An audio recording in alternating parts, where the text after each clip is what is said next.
আসসালামু আলাইকুম বন্ধুরা, সম্মানিত ভিউয়ার্স। আজকে আপনাদেরকে একটা নতুন জায়গায় নিয়ে আসলাম। সেটা হচ্ছে কর্ণফুলী টানেল। যে টানেলটা অবস্থিত কর্ণফুলী নদীর নিচ দিয়ে। কর্ণফুলী নদীর যে নিচে পানির নিচেও 120 ফুট গভীরে। এতদিন আমরা রোড দিয়ে গাড়ি চালিয়েছি, এখন পানির নিচের তলদেশ 120 ফুট নিচে আমরা গাড়িটি প্রবেশ করাবো।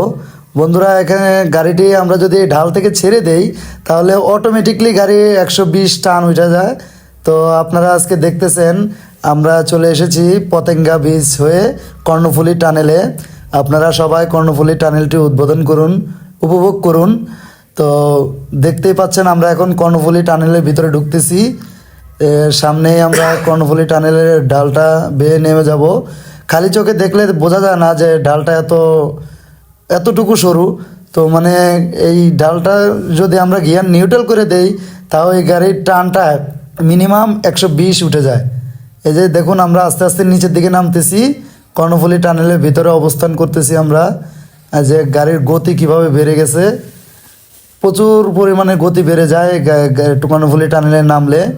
আমরা এখন কর্ণফুলী টানেলের মাঝ বরাবর অবস্থান করতেছি।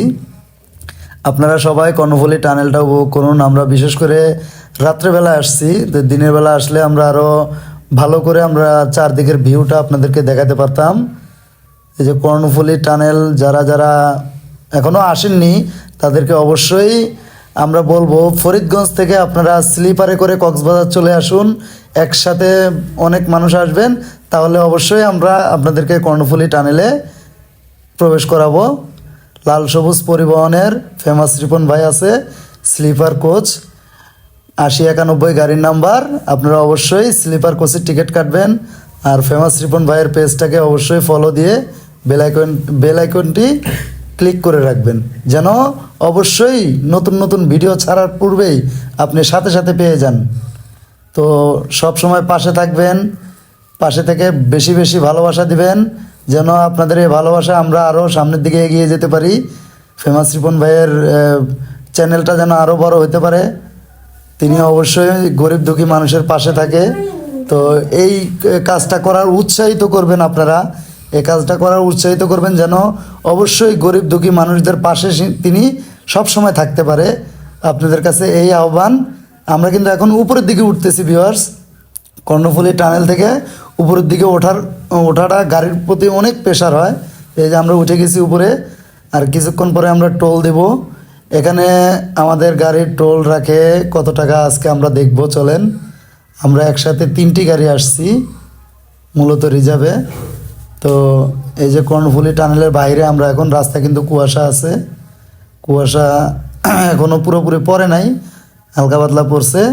তা আপনারা দেখেন, এখন আমরা সামনে টোল দেব, টোল প্লাজা যাচ্ছি। আপনারা দেখতে থাকুন আর উপভোগ করুন। আর অবশ্যই লাইক কমেন্ট শেয়ার করে পাশে থাকবেন।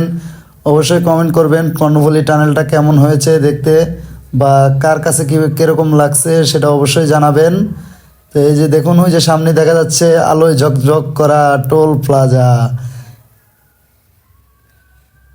এখন কিন্তু এটার নাম কর্ণফুলী টানেল, সাবেক নাম ছিল বঙ্গবন্ধু টানেল, কিন্তু ওই বঙ্গবন্ধু টানেল বাদ দিয়ে এখন শুধু নদীর নামই রাখা হয়েছে কর্ণফুলী টানেল। এই যে আমরা এখন প্রবেশ করতেছি টোল প্লাজায়। আমরা এখন টোল দেব। আমাদের গাড়ির টোলটা হবে মাত্র 400 টাকা। এই যে আমরা এখন টোল দিব, 400 টাকা টোল রাখা হবে। ওই যে ওখানে সামনে অন স্ক্রিনে দেখানো যাচ্ছে 400 টাকা টোল দিয়ে আমরা প্রবেশ করেছি। ধন্যবাদ সবাইকে, ভালো থাকবেন।